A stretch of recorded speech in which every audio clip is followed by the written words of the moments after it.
Tem sempre aquele momento da nossa vida onde a gente pergunta quem sou eu, para onde eu vou, de onde eu estou vindo, né? Às vezes a gente até parece meio louco, né? Quem sou eu, para onde eu vou, de onde eu vim, para onde eu vou, enfim. Mas são perguntas muito importantes e bastante filosóficas. E é interessante porque essas perguntas que a gente faz, chega uma época que todo mundo pergunta mesmo isso: quem eu sou, o que, que eu estou fazendo aqui, para onde é que eu estou indo, de onde é que eu vim, qual é a origem de tudo isso, qual o significado de tudo isso. Isso tudo está falando. Como você vai responder isso é a sua filosofia de vida. Então, eu também poderia começar a nossa conversa de hoje perguntando para vocês qual é a sua filosofia de vida. Então, para o Platão, a verdade, quer dizer, quando a gente começa a filosofar, a gente está buscando uma verdade, algo que contemple, que faça uma coerência entre o que a gente está sentindo, pensando e aquilo que existe no mundo. A gente tenta encontrar alguma coerência, né? Na ciência, a verdade é o objeto da ciência, ela é a verdade. Então, ele tenta, a ciência, ela tenta aproximar a metodologia, o método, os pensamentos que eles usam para olhar um objeto é para fazer com que a gente chegue o mais próximo possível da verdade, principalmente da verdade concreta e material. Claro que depois vem assim, as ciências sociais e elas também já vão para um lado mais que também tem um núcleo duro dela, que também está olhando para a verdade, mas que é uma verdade que ela também ela se transforma de acordo com o contexto que está.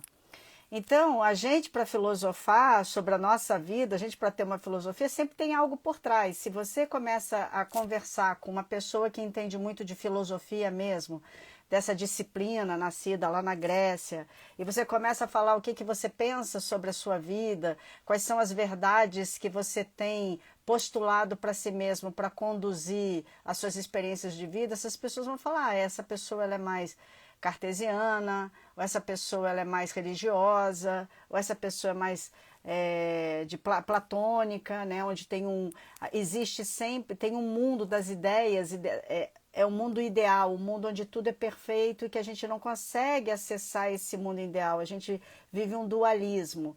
Então a gente já sabe se a pessoa ela começa a falar que quando morre é que então é mais feliz. Tudo bem, isso daí é uma coisa mais do cristianismo ou até do espiritismo, mas também está calcado nessa ideia platônica que tem uma esfera de mundo mais perfeita ou ideal, uma existência que se pega de uma outra maneira. Eu sou do Tantra Yoga, que não tem nada a ver com essa questão de sexo, tem tudo a ver, mas não no sentido de que a gente chega no Tantra através do sexo, mas é porque a pessoa ela está inteira. Mas o Tantra ele não está pensando em questionar a verdade a partir de teoria. Está querendo, ele não vai lá e fica olhando para a manga e fica questionando sobre a manga. Ele vai lá e come a manga. Vai falar: isso é uma manga. Então eu sou mais tântrica aí nesse sentido, né? Enfim, então essas questões todas são da casa 9. Todo mundo tem uma casa 9 no seu mapa e todo mundo chega um momento da sua vida que fala: tá, mas e aí? O que eu estou fazendo aqui? Quem eu sou? Para onde eu vou? Quais são as metas da minha vida? O que eu vou estudar? Qual é a faculdade que eu vou fazer? Essa pergunta é muito interessante, né? Em famílias que isso é um valor, né, de estudar em faculdade, o que você vai fazer? O que você vai estudar? Às vezes até os pais não permitem que a criança, que o adolescente faça uma faculdade que não está naqueles critérios mais rígidos do que eles acham que pode dar um emprego mais seguro para a pessoa, né? Mas a Casa 9, então, como ela trata dessa questão de você filosofar sobre a sua vida e ter estrutura para capacidade reflexiva sobre a sua vida, também são os estudos superiores, são os conhecimentos que você acessa, é a arena dos conhecimentos que você acessa, é a arena das viagens que você faz para expandir. Toda vez que você viaja, você não só está saindo do local da natureza que você está, como você também está indo para uma outra cultura, que você está indo para uma outra ponta do planeta, que tem outras forças físicas atuando sobre você, o ar vai ser diferente, tudo isso vai criar experiências em você que vai fazer com que você mude um pouco a forma de pensar. Principalmente quem tem Urano e Plutão na casa 9 ou Aquário, ou Escorpião na casa 9, toda vez que viaja é uma expansão total de consciência, né? Então, a casa 9 ela trata também dos parentes do nosso companheiro, da nossa companheira. Se a casa 3 trata dos nossos parentes, ascendente é a gente, casa 3 são os nossos parentes, e a casa 7 é a casa do nosso companheiro, né? Então, a casa 3 da 7 é a 9, né? 7, 8 e 9. Então, a 9 também são os parentes do nosso companheiro. Então, por exemplo, às vezes, se você tem um Saturno na casa 9, pode ser que você brigue com os irmãos do seu parceiro, com as irmãs do seu parceiro, da sua parceira. Pode ser que você não se encaixe bem lá na família do parceiro, aí tudo, gente, tem que ser cuidado direitinho, né? Pra gente não causar muitas brigas na família. Enfim, então a casa 9 também trata sobre essa questão. É, e a casa 9 ela é uma casa de fé, é uma casa onde, assim, mesmo que uma pessoa esteja desprovida de fé, tem algo que ela acredita, tem as crenças dela, né? Tem aquela fé mesmo, aquela fé que acredita numa força maior e está em sintonia com uma força maior e se orienta através dela. Tem uma fé, é uma fé criada de uma forma mais materialista, no sentido de isso faz sentido, portanto eu acredito nisso. Então é uma fé lógica. Fé e razão não são duas coisas que a gente pode pensar que estão muito juntas. Mas eu não acho que é assim. Eu acho que a gente, pela lógica também, a gente pode chegar. A gente falar, é lógico que se eu for carinhoso com uma pessoa, ou carinhosa com uma pessoa, é lógico que isso vai me fazer bem. Então eu tenho fé na bondade. Entende? Vai me fazer bem. Eu não sei se vai fazer bem para os outros, mas para mim eu sei que vai fazer bem. Então você acaba tendo uma fé na bondade, acaba tendo fé na bondade do ser humano. Enfim.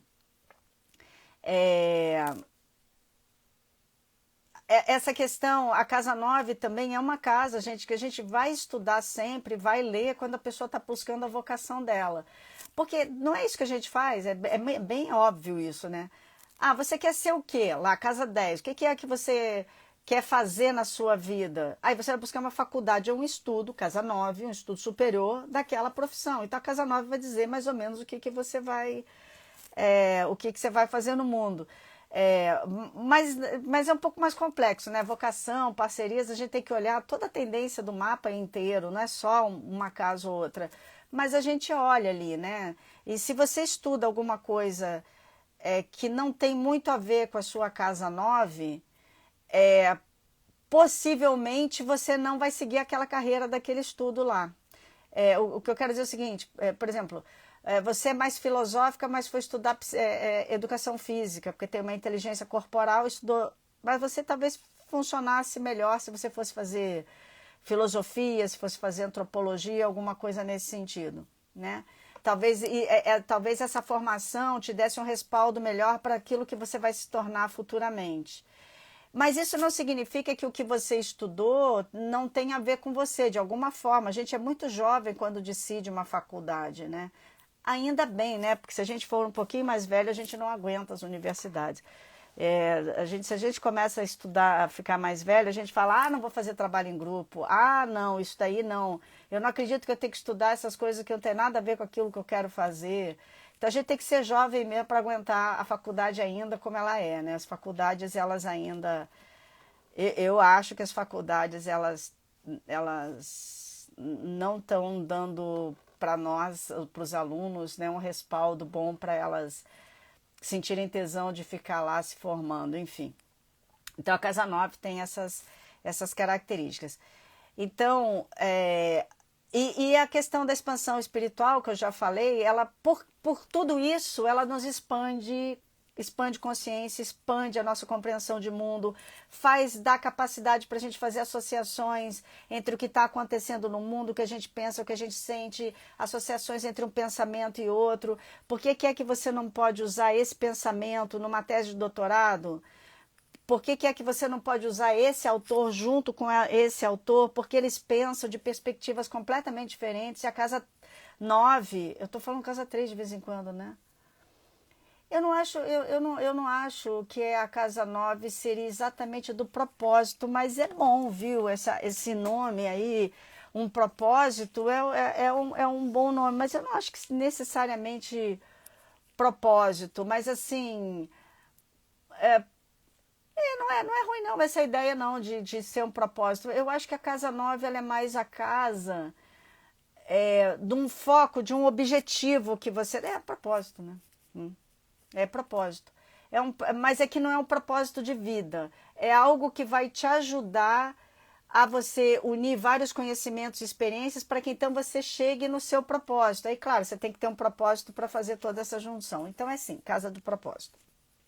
Demorei, mas cheguei lá, né? Enfim.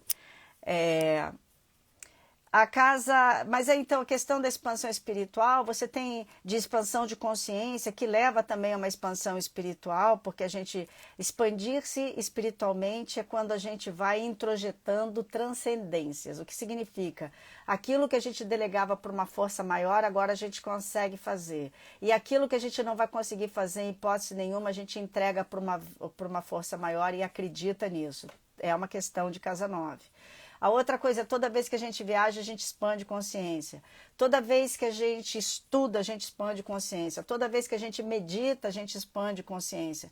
E toda vez que a gente entra num choque total, a gente expande consciência. Só que choque não é uma experiência de casa 9. Choque é uma experiência da casa 8. Crises e choques é uma experiência de casa 8, que vem antes da casa 9. Então, às vezes, a gente precisa de um choque na nossa vida para a gente expandir consciência.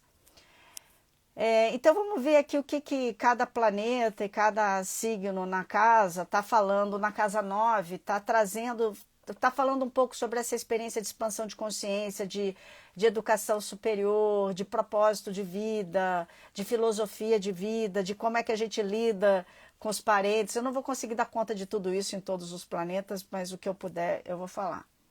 Sol na casa 9, ou Leão na casa 9, é uma pessoa bastante idealista, né?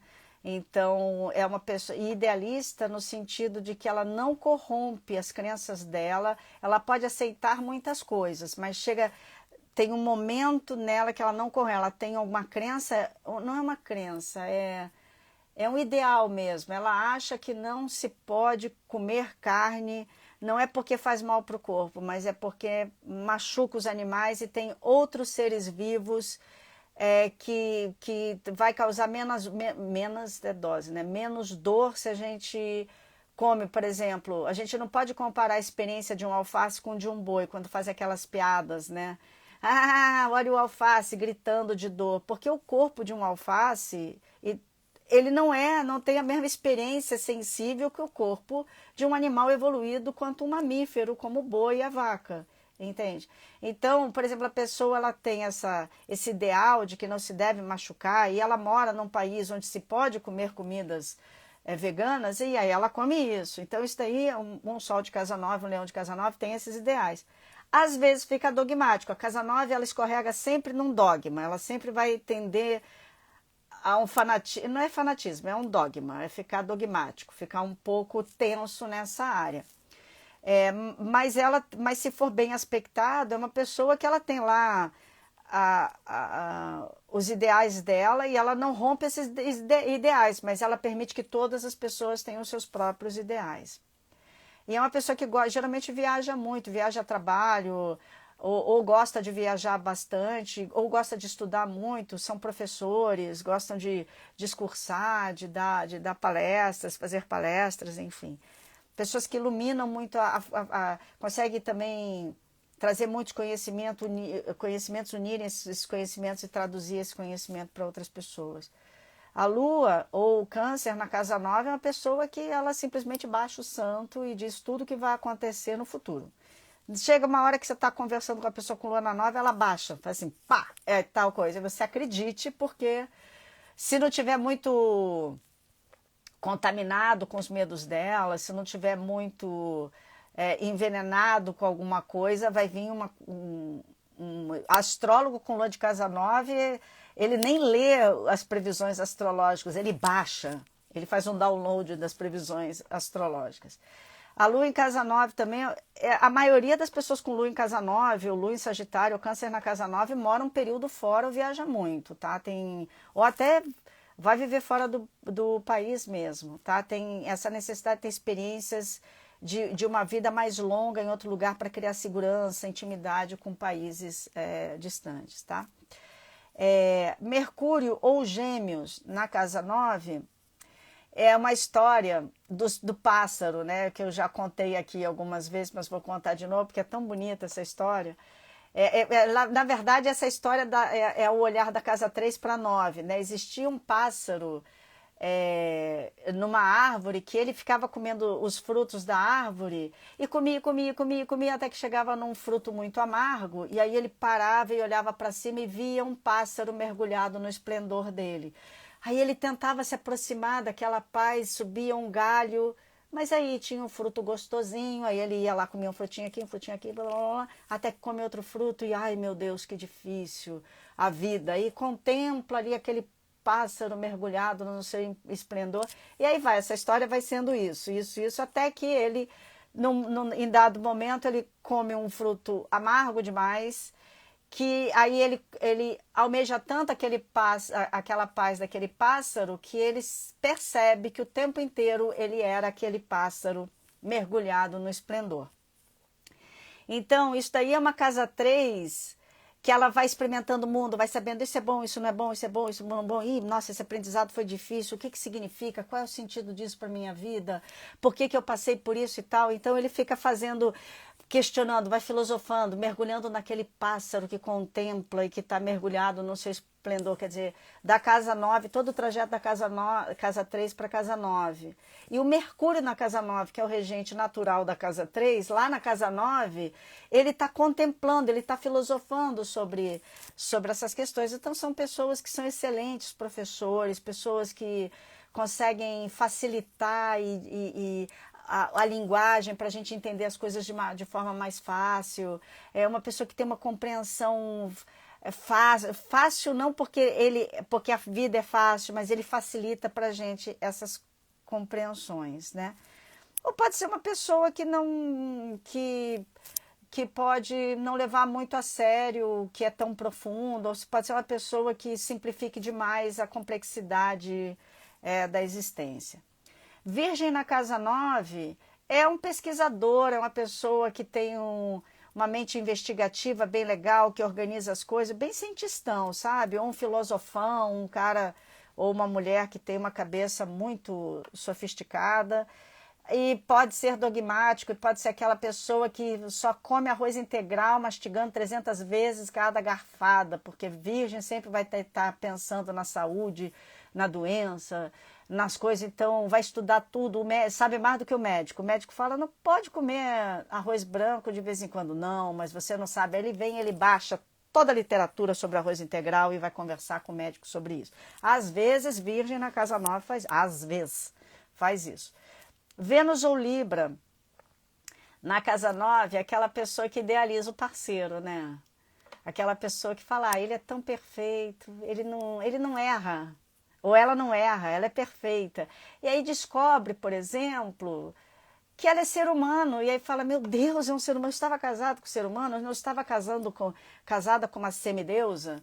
Isso daí o Hellinger falava muito sobre isso, né? Ele falava que, às vezes, a gente é criado de uma tal forma que é como se a gente fosse filho de um deus. Ou porque a mãe desconsidera totalmente o pai. Então, é como se você fosse filho de uma mortal com um deus, porque o pai está desconsiderado. Então, aquele filho, aquela filha é uma semideusa ou um semideus.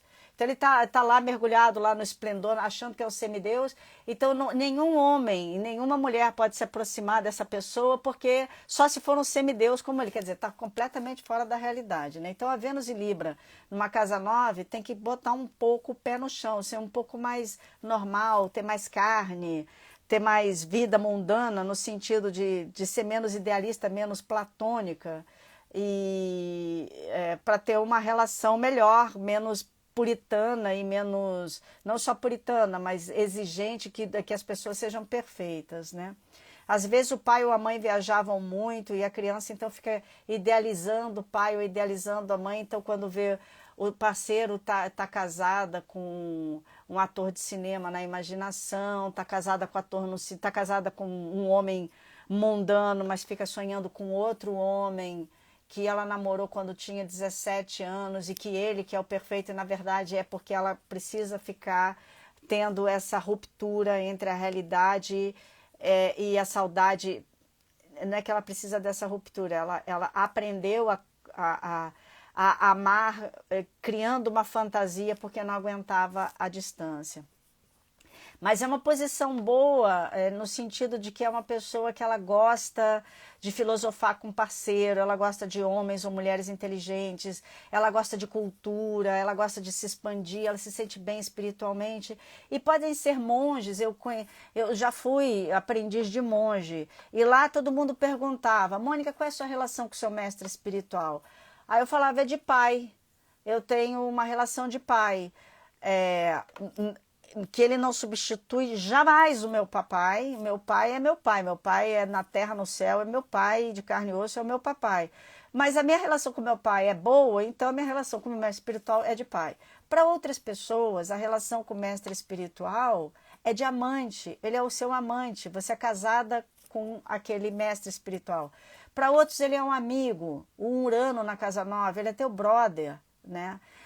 Plutão na casa 9, ele é punitivo, é um mestre punitivo. Vênus sou casada com Deus, sou casada com meu mestre espiritual. Então também tem essas relações, tá?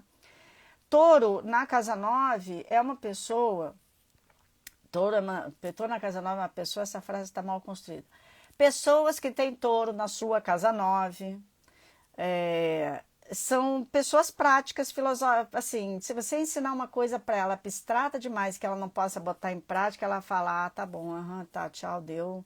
Tá, mas como é que faz? Então me mostra. Tá, não explica muito, não, me mostra como é que faz. Ela precisa, ela é uma filósofa, são pessoas com uma capacidade reflexiva muito além da média, mas ela não gosta de uma coisa de ficar ali filosofando demais e não saber aonde é que isso vai dar, como é que isso daí se desenvolve, como é que desenrola essa questão, né?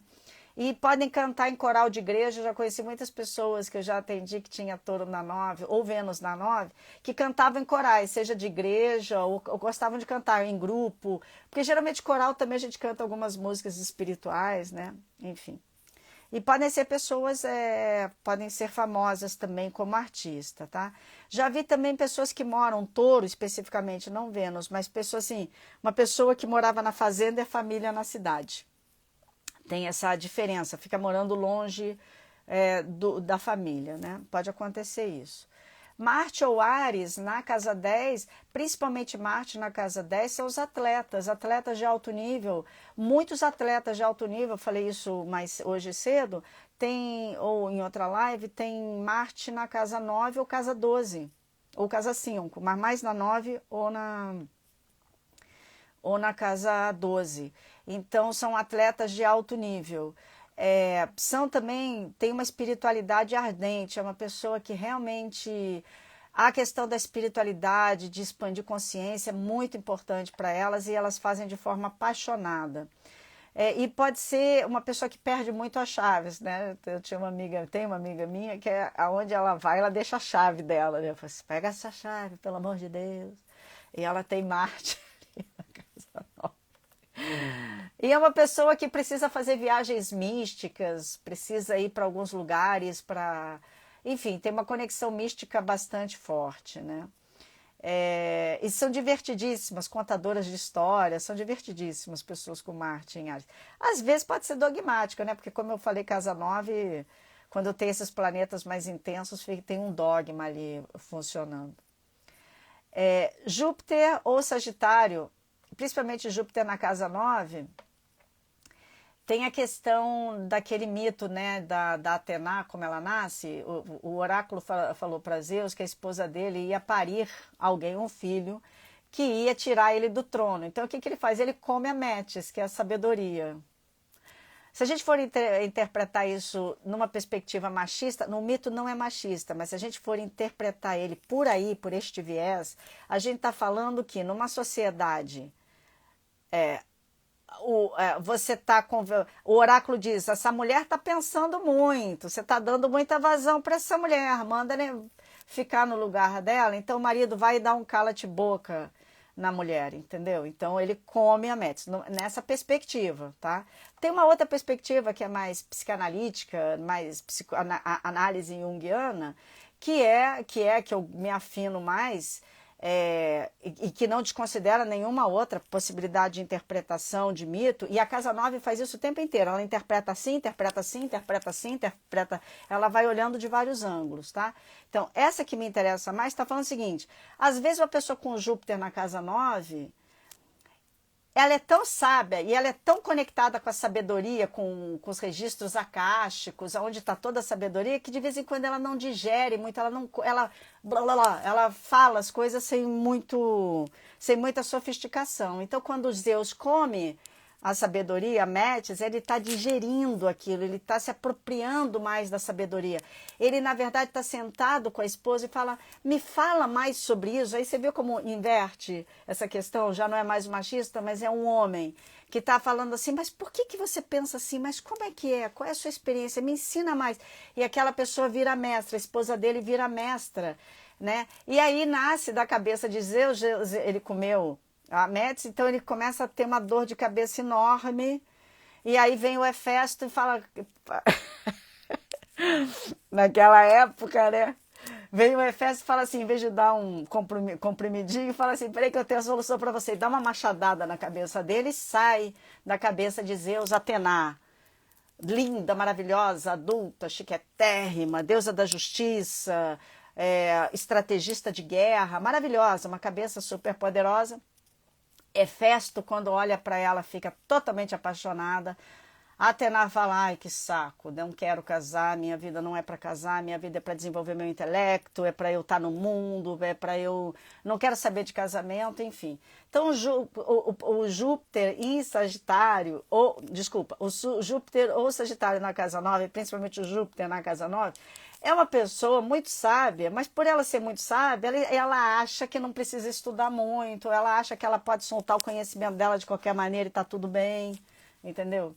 Então, ou pessoas que têm nódulo sul na Casa 9, ou nódulo sul em Sagitário, precisa entender que precisa estudar, precisa burilar, porque senão fica muito confuso. Não é que fica confuso, vem uns blocos duros de conhecimento e a pessoa precisa olhar para isso de uma forma. E muitas pessoas com Júpiter também são pastores. Eu não sei se é o Martin Luther King que tinha o Júpiter na 9, eu acho, não tenho certeza, tá? Mas eu acho que ele tinha. Você vê, ele era um pastor, ele era uma pessoa que lutou pela liberdade de todos, não só do povo negro, mas de todos, porque se você aprisiona um povo, você está aprisionando todo mundo. Quer dizer, é um líder que a gente tem que baixar muito a cabeça para ele, né? Ele foi assassinado, né? Obviamente por alguém que tinha uma micro cabecinha, né? Enfim. Mas ele tinha um Júpiter, eu acho que é Júpiter em Áries na Casa 9, eu não tenho certeza. Enfim, né? Quer dizer, a gente tinha aquele cara iluminando a gente, alguém vai lá e tira essa luz da nossa vida, esse homem que estava iluminando a nossa vida, rouba da gente esse tesouro, né? Saturno Capricórnio na Casa 9, aquilo que eu tinha falado, se você tem Saturno ou Capricórnio na 9, talvez você tenha problema com a família do cônjuge, principalmente com as cunhadas e com os cunhados, né? Pode ser que eles te ataquem, pode ser que eles não entendam muito você, pode ser que você seja muito fechado e não mostre para as pessoas o que você pensa e as pessoas não entendem. Pode ser também, assim, uma pessoa que é muito penitente. O que eu quero dizer penitente? Fica estudando sempre, não para de estudar como uma forma de penitência. Nunca está pronto. Sempre tem que estudar. Então, a forma... Sabe aquelas famílias que a mãe ou o pai dá muito castigo porque a criança não estuda? Então, castigo e estudar vira a mesma coisa. A pessoa passa... Ela nunca está bem, ela sempre está estudando, ela gasta dinheiro com estudo, ela nunca está pronta, não faz nada. Saturno na Casa 9, Capricórnio na Casa 9. Pode ser isso, tá? Pode ter tido... tem medo de voar, né? O Essas Portas é que fala isso. São pessoas com medo de voar, medo de se expandir. E uma questão de fé, assim, às vezes é uma pessoa que... Saturno em trânsito também faz isso, a gente perde a fé, a gente fala, para que eu estou fazendo tudo isso? Na vida não vale nada. Os niilistas é que falam, não existe nada, a vida não tem sentido nenhum, não tem nenhuma base de verdade que possa dar respaldo para conhecimento nenhum. A fenomenologia já fala que não, a verdade ela existe, mas ela vem, ela aparece, ela desaparece, e você tem que olhar de longe, enfim. Então Saturno na casa 9, ele tem ele é mais nihilista, ele fala, não, não, não. E é por isso que eu acho que muitas vezes estuda tanto, porque no final das contas ele acha que nada resolve nada, entende? Então é um pouco nihilista. Aí tem que... O Saturno é aquela coisa, onde é que está Saturno no teu mapa é onde você vai ter que trabalhar para melhorar aquilo ali que você acha que não vai dar certo. Tem que melhorar. Saturno é um professor que fala, olha só, vamos arregaçar a manga e vamos melhorar um pouco esse setor aqui onde eu estou, tá? Ele vem para melhorar tudo, ele chega na casa... Qual é aquele filme daquela tia que chega para cuidar das crianças na verdade ela é toda bonitinha, né? Do guarda-chuva. Ela é toda bonitinha na historinha, mas a escritora que escreveu mesmo isso mostra que a tia era um carrasquinho. Então e ela fantasia uma Lili obrigada, querida. Qual é o nome da...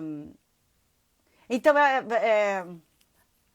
alguém sabe qual é daquela mulher que chega com guarda-chuva? Aquele filme? É bem famoso, gente. Se alguém lembrar, fala para mim, por favor. Então, assim, o Saturno em Capricórnio pode tem que fazer um exercício que nem essa escritora fez de transformar aquela tia que botava limite, que foi muito chata e rígida, numa coisa graciosa e feliz para as crianças, porque o que ela passou de conhecimento era importante, então ela pegou o que teve de bom lá. Então é um exercício de Saturno na casa 9. Eu não sei se ela tem Saturno. Mary Poppins, muito obrigada, Fernanda, querida. Fernanda, linda. Então, é um exercício. Eu não sei se a escritora tem Saturno na 9, mas ela realmente fez um exercício de transformar aquela experiência terrível que ela teve com o pai alcoólatra, enfim, num filme bacana. E o Walt Disney, né, que fica lá persuadindo ela para ver se fazem um filme sobre isso. Enfim, tem um filme na internet com o Tom Hanks, eu acho que faz, né, o Walt Disney, não me lembro.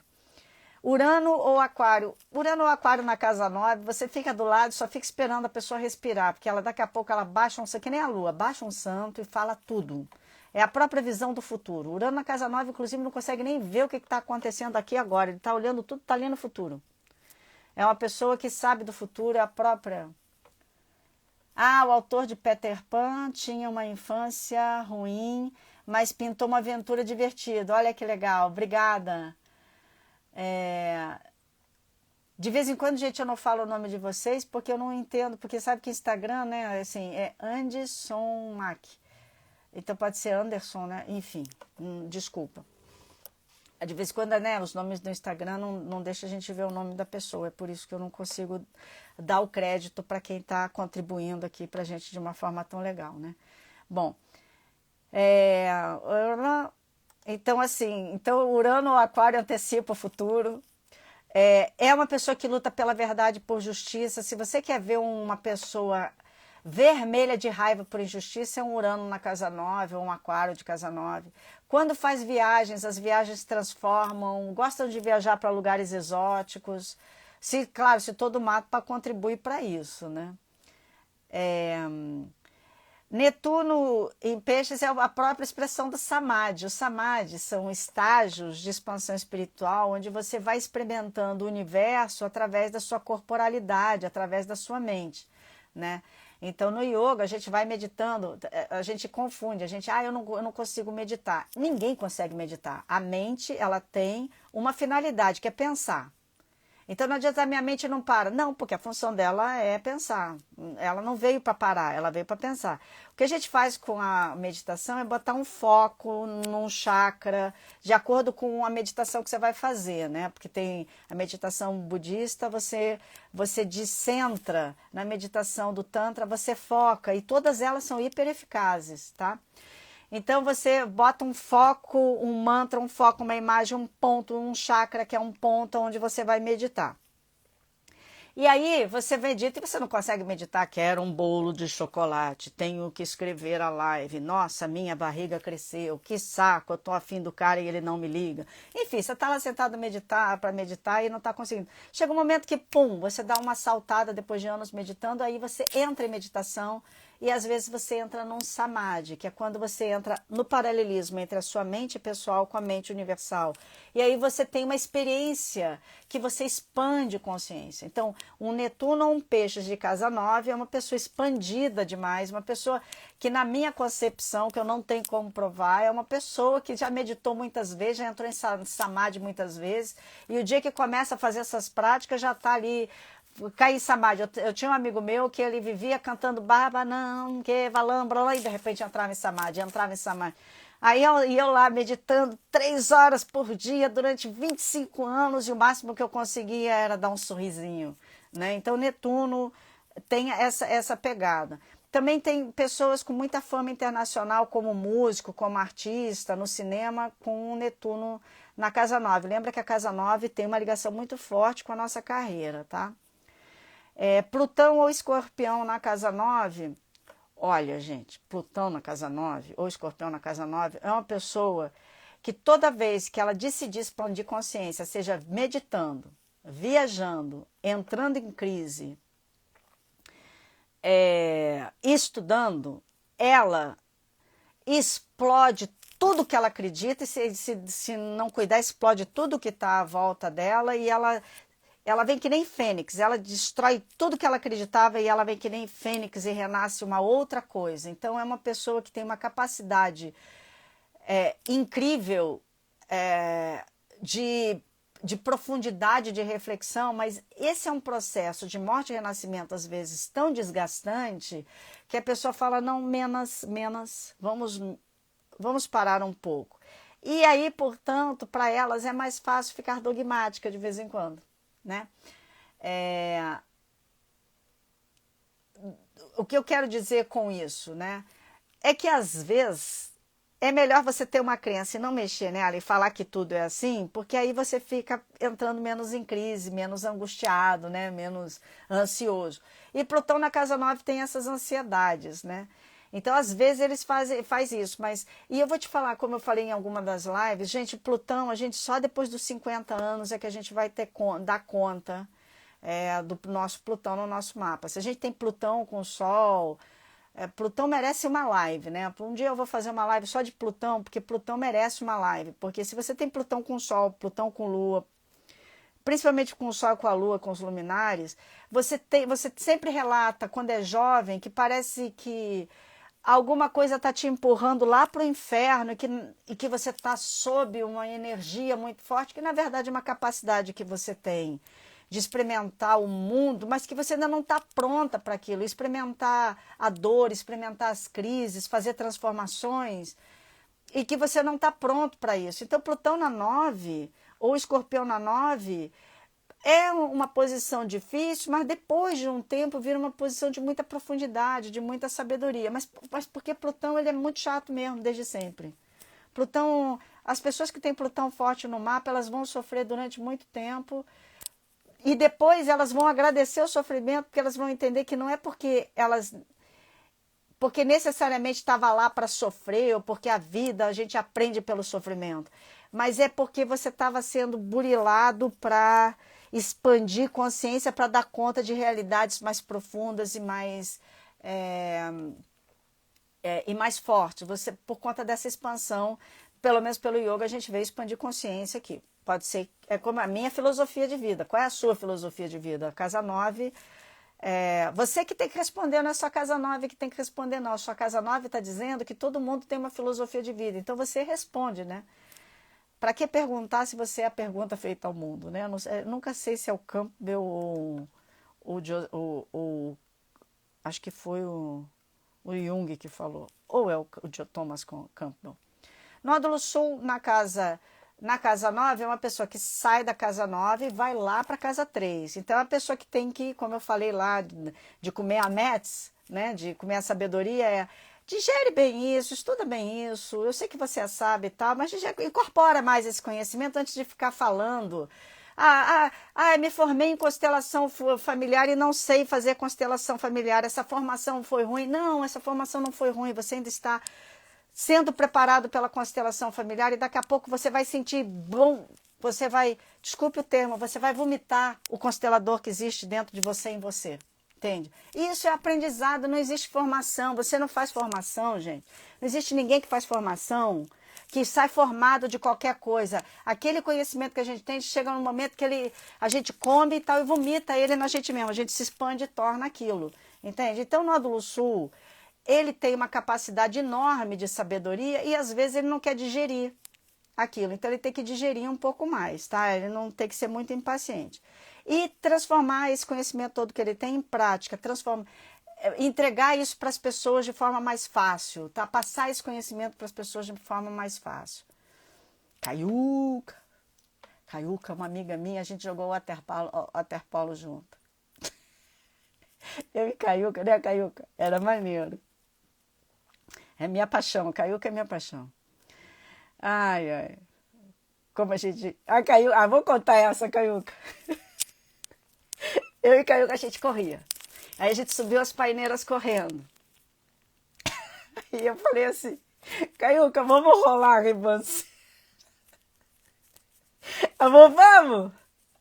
E ela começou a rolar a ribanceira. E quando você rola, ela deitou na ribanceira. Eu deitei e eu falei, cuidado que a gente pega velocidade. E ela começou esse cabelo comprido dela, foram enrolando. Cara, nada parava ela. Então a gente vivia fazendo esses experimentos na vida. Aí a gente ficava filosofando, bem casa 9, né? Casa 3, a gente vai rolar a ribanceira, né? Bem geminiana que ela é. E casa 9, a gente vai filosofar. Eu acho que isso não é muito saudável. Então a gente rolava a ribanceira junto. Enfim. Isso é muito mais casa 3 do que casa 9, mas essa é a minha amigona inteligentíssima. Bom, nódulo norte. Nódulo norte o nódulo norte, você sai da casa 3, o nódulo sul está na casa 3 e vai lá para casa 9. Você tem que expandir consciência, tem que sair mais dessa questão pão, queijo, expandir consciência, fazer mais associações, parar de ter preguiça de fazer associações. Sabe uma coisa de vez em quando? Raro acontece isso, tá, gente? Não é sempre que acontece isso, não. Mas você está lá lendo o mapa astral e você fala alguma coisa. Aí depois a pessoa fala, Mônica, não aconteceu nada daquilo que você falou. Eu falei, o que eu falei? Aí falou assim, você falou que eu ia ganhar mais dinheiro. Mas na verdade, eu tive uma crise financeira e eu não ganhei dinheiro. Mas graças a Deus, eu não perdi meu apartamento. Falei, então, você ganhou dinheiro porque iam te tirar o apartamento e então veio alguma mão divina e te protegeu. Estou dando um exemplo, tá? Um exemplo. Então, o que é nódulo norte lá na casa 9? Uma pessoa conseguir fazer essas associações e não ficar assim, não, é só isso, eu não vou conseguir expandir essa compreensão do que o outro falou para mais nada. É fazer essa expansão de compreensão, começar a associar algumas coisas. Ao mesmo tempo associar e ao mesmo tempo poder perguntar. Né? Assim, você fica o tempo inteiro fazendo associações porque não entendeu alguma coisa, também não ajuda. A casa 9 também é a capacidade de perguntar, é a capacidade de não saber e perguntar para o outro, mas o que você quer dizer com isso? Mas como é que é? Para aumentar essa capacidade de compreensão. Quiron é o próprio Quiron, né? Quiron na 9 é o próprio Quiron, é o próprio centauro Quiron, o grande professor, o grande sábio, né? E eu já reparei que pessoas com Quiron na casa 9 têm propensão, não vejam o teu Quiron na casa 9 e acham que isso vai acontecer. Não criem este holograma dentro de vocês. Mas eu já vi que acontece e isso não significa que vai acontecer com você. A pessoa tem problema de artrite, artrose, problema com os ossos. Eu acho que é porque ela fica sentada estudando muito, cuidando de várias pessoas. E aí, ela come um chocolate, ela come um biscoito, ela come gordura, ela come um bando de coisa, não faz atividade física e ela vai acumulando sabedoria, acumulando resíduo corporal que vai dando alguns problemas dela. Acho eu, tenho esta impressão, tá? Muitos planetas na casa 9. Com aspectos negativos, eu começo com os aspectos negativos, porque aí a gente dissolve eles nos aspectos positivos, que é para onde tem aspecto negativo, é o mapa dizendo, vamos transformá-los, vamos capitalizá-los em positivos? Vamos! Então, aspecto negativo pode ser uma pessoa muito dogmática, pode ser uma mulher que na família falaram que a mulher é burra, Júpiter na casa 9, pode ser que na família falou assim, não, as mulheres não estudam, só os homens estudam. Então, mulher é burra. Não, mulher não é burra, mulher é muito inteligente. Tanto é que um mito já falava, Zeus comeu a sabedoria para ele ficar mais inteligente, para ele conseguir digerir, para ele não, para ele, aí nasce Atena, uma estrategista. Então a sabedoria, ela tá na mulher e tá no homem, mas pode ser, essa casa pode ser, eu sou mulher, não sou inteligente, não pude estudar porque falaram que eu não era inteligente, ou estuda pra caramba, inteligente pra caramba, e a pessoa não se toca que é muito inteligente, então a casa 9 tem essas características. Pode ser, como eu falei, uma pessoa muito dogmática, mas olha, dogmática mesmo. Aliás, quando tem Plutão conjunto com Júpiter na casa 9, se Saturno está lá, se a pessoa for teimosa, não há santo que mude aquilo, a não ser que venha uma crise plutoniana e aí ela fala, se eu não mudar a forma de ver o mundo, tô ferrada, porque isso está me levando, se eu continuar assim, vai ser ruim para mim, sabe? Vai ser um relato selvagem na minha vida. E os aspectos positivos são grandes mestres, né? Pessoas que iluminam, inspiradas e inspiradoras. São pessoas que inspiram muitas outras pessoas. São pessoas com casa 9 forte, com Júpiter forte no mapa, sagitarianas, com o Sagitário na Lua, no ascendente, no Sol. São pessoas que inspiram muitas pessoas, né? Que falam e consegue tocar o coração de muitas pessoas, é muito bom estar do lado. Então, todo mundo que tem muito planeta na casa 9, mesmo que seja um Saturnão, são pessoas que a fala ensina, cura e abre as asas das mentes e do sonho de todo mundo. Então é isso, queridos. Muito obrigada por estarem aqui no sábado à noite, né? Amanhã eu vou continuar, faltam mais 2 lives para a gente encerrar, porque semana que vem é o meu aniversário e aí eu quero meditar bastante, porque aí eu vou divulgar as constelações de grupo lá, a gente vai recomeçar as constelações presenciais em grupo em Porto Alegre, então eu quero me preparar para este momento. Então, e eu queria fazer todas essas lives antes do meu aniversário, para finalizar esse ano de 2022 para 2023, né, finalizar com uma gratidão muito grande por eu estar viva no momento de pandemia, por ninguém na minha família ter passado por graves problemas por conta disso, por ter encontrado pessoas maravilhosas ao longo desse percurso, pela vacina ter chegado, mesmo quem não gosta de tomar vacina ou não gosta da vacina, está tudo bem, mas foi uma forma de gratidão porque a gente conseguiu passar por momentos bastante sérios, né?